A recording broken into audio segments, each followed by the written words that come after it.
बिस्मिल्लाहिर्रहमानिर्रहीम। अस्सलाम वालेकुम। उम्मीद करते हैं कि स्टूडेंट्स आप लोग खैरियत से होंगे और महफूज अपने घरों में आराम से पढ़ाई कर रहे होंगे और अपनी सेहत का ख्याल रख रहे होंगे।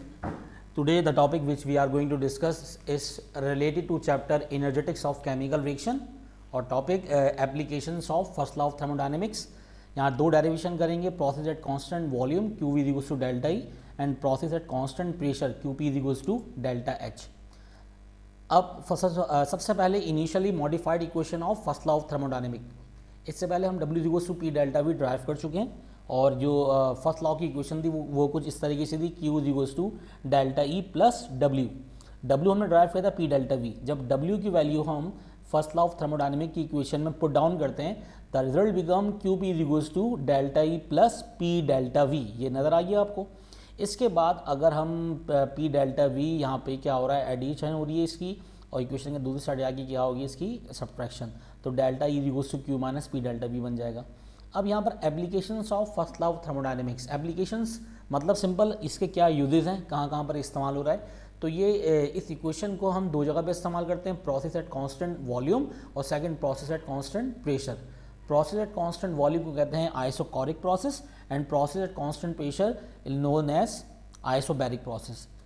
Now we are going to start first derivation or first process which is known as process at constant volume is also known as isochoric process. Initially हम consider करेंगे, consider a system consist of cylinder with frictionless, weightless and movable piston with conducting base and non-conducting walls. अब क्योंकि यहाँ पर हमें pressure को तो कुछ नहीं करना, आपके पास वेरी करना है, आपके वॉल्यूम को कांस्टेंट करना। अगर इस इक्वेशन में वॉल्यूम को कांस्टेंट करना है तो यहाँ पे क्या करना पड़ेगा, यहाँ पर हमें पिस्टन को करना पड़ेगा फिक्स। तो इस तरीके से लिखेंगे, consider a system consist of cylinder with frictionless and fix piston, ठीक है, with conducting base and non conducting walls, contain small amount of sample of gas, internal energy of initial कितनी है E1, इसी तरह वॉल्यूम कितना होगा V1। अब यहाँ पर इनिशियली जैसे ही amount of Q heat supply करेंगे तो वो कहलाएगी QV प्लस QV का मतलब amount of heat supply to system at constant volume. Constant volume पर हीट सप्लाई करने पर मॉलिक्यूल की internal energy that is E1 से इंक्रीज होके E2 की तरफ चली जाएगी, जैसे डायग्राम में शो किया गया है। लेकिन वॉल्यूम जो है वो इनिशियल जो वॉल्यूम तो वो फाइनल रहेगा, V1 becomes equals to V2 and this will be taken as V।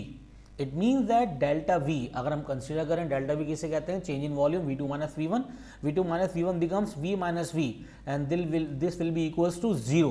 इसका मतलब डेल्टा वी 0 आ गया। तो according to mathematical representation of first law of thermodynamic हमारे पास इक्वेशन क्या थी, Q equals to delta E plus W, और W का पुट डाउन क्या होता है यहाँ पर हमने P डेल्टा V। अब यहाँ पर प्लस साइन लगाना ज़रूरी है, तो इसका मतलब कि यहाँ बीच में क्या है प्लस, ठीक है, तो ये बीच में प्लस लगा हुआ है यहाँ पर।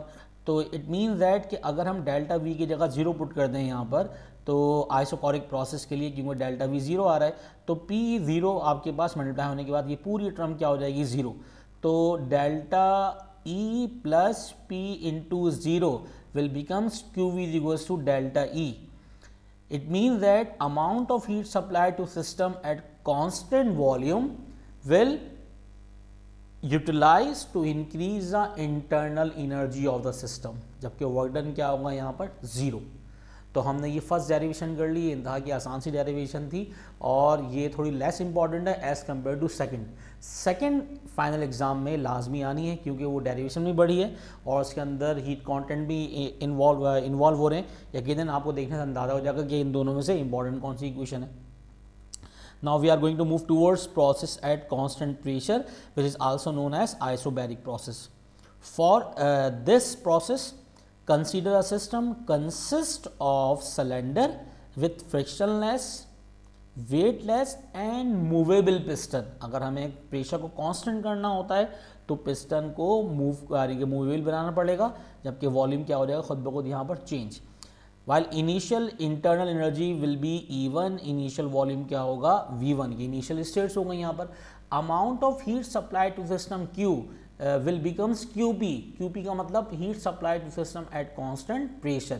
तो जैसी अमाउंट ऑफ हीट सप्लाई करेंगे QP, अब इसकी जो मैथमेटिकल प्रेजेंटेशन थी वो क्या थी, Q is equals to delta E plus W। Now Q is equals to delta E plus P delta V, क्योंकि W is equals to P delta V होता है। यहाँ पर दो चेंज प्रोड्यूस होंगे। हीट सप्लाई करने पर यहाँ पर आइसोबैरिक प्रोसेस के लिए आपके पास दो चीज़ें चेंज होंगी, एक internal energy E2 minus E1, वो इंक्रीज हो जाएगी E1 से E2, तो चेंज आएगा E2 माइनस E1, और वॉल्यूम जो चेंज आएगा वो क्या होगा, V2 से V2, V1 से V2। It means that delta V becomes equals to V2 minus V1। तो यहाँ पर दोनों की जो वैल्यूज चेंज हुई हैं, इसको हम अगर ऊपर वाली इक्वेशन में पुट कर दें तो यहाँ पर क्या बन जाएगी इक्वेशन को जिस तरीके से, QP is equals to delta E की जगह पर E2 minus E1 plus P और V2 माइनस V1। अब हम चाहेंगे कि ब्रैकेट को ओपन कर दें और P को मल्टीप्लाई करा दें V2 से और V1 से, तो इक्वेशन की जो शक्ल होगी वो कुछ इस तरीके से हो जाएगी। ना तो equation becomes QP equals to E2 minus E1 plus PV2 minus PV1। P multiply हो चुका है दोनों वॉल्यूम से। अब हम चाह रहे हैं कि V की टर्म मतलब कि 2 की टर्म एक तरफ आ जाए और 1 की टर्म एक तरफ आ जाए, तो ये इक्वेशन बन जाएगी E2 प्लस PV2 और E1 चला गया PV1 के साथ minus E1 plus minus E1 minus PV1। अब इन दोनों में से माइनस कॉमन निकाल दें, तो now equation become QP equals to E2 plus PV2 minus common आ गया यहाँ पर, ठीक है, माइनस कॉमन आ गया। अब इसको ज़रा सही कर लेते हैं। यहाँ पर क्या चीज़ है, हमारे पास माइनस कॉमन आया है। जब यहाँ माइनस कॉमन आया तो माइनस कॉमन आने से अंदर क्या हो जाएगा, पॉजिटिव, ठीक है। तो ये इक्वेशन कुछ इस तरीके से बन जाएगी हमारे पास कि E2 minus E1 E2 plus PV2 minus E1 plus PV1। अब यहाँ पर एक नई फंक्शन इन्वॉल्व हो गया, इसको हम कहते हैं इंथैल्पी H, इसको हीट कांटेंट भी कहते हैं। मतलब एक दो डेफिनेशन हैं इसकी। First, total heat contents of the system is known as enthalpy, और the summation of internal energy plus work done, मतलब summation of E plus PV is also known as heat content or enthalpy. It means that H is equals to E plus PV। तो यहाँ पर H1 किसके equal होगा, E1 plus PV1, और H2 किसके equal होगा, E2 plus PV2। अब pressure change क्यों नहीं हो रहा है यहाँ पर, क्योंकि प्रेशर कांस्टेंट है, लिहाजा प्रेशर को दोनों वैल्यूज़ के साथ P और P रखेंगे। Put the values of E1 plus PV1 and E2 plus PV2 in this equation. Now the equation becomes QP will be equals to H2 minus H1। H2 minus H1 क्या है, change in enthalpy, यानी QP is equals to delta H। तो हमने यहाँ पर ये derivation drive कर ली, इसको इस तरह में लिख सकते हैं, यानी कि डेल्टा H की जगह पर QP is equals to delta E plus P delta V, ठीक है। तो ये इंपॉर्टेंट केमिकल इक्वेशन थी, केमिकल इक्वेशन नहीं है फिलहाल से, मैथमेटिकल इक्वेशन, ये इंपॉर्टेंट मैथमेटिकल इक्वेशन थी एट कांस्टेंट प्रेशर के ऊपर। और कांस्टेंट प्रेशर की जो इक्वेशंस हैं वो लाजमी एग्ज़ाम के पॉइंट ऑफ व्यू के लिहाज से तो बहुत ज़्यादा इंपॉर्टेंट है। अब यहाँ तक अगर इन दोनों डेरिवेशन में आप लोगों का कोई सवाल है तो काइंडली यकीनन आप लोग इसमें वीडियो जहाँ पर अपलोड करेंगे वहाँ पर कमेंट कर दें, और अगर कोई क्वेश्चन नहीं है तो कोई मसला नहीं, आप इसको कंटिन्यू रखें वीडियोस को। इंशाल्लाह नेक्स्ट क्लासेस में हम बाकायदा आगे की तरफ न्यूमेरिकल्स या फिर मल्टीपल चॉइस के जो इंपॉर्टेंट होंगे उनकी वीडियो अपलोड करेंगे। टिल देन अल्लाह हाफ़िज़, अपना ख्याल रखिएगा। अगर आपको हमारी ये वीडियो पसंद आई तो हमारे पेज को लाइक, कमेंट, शेयर और सब्सक्राइब करना मत भूलिएगा।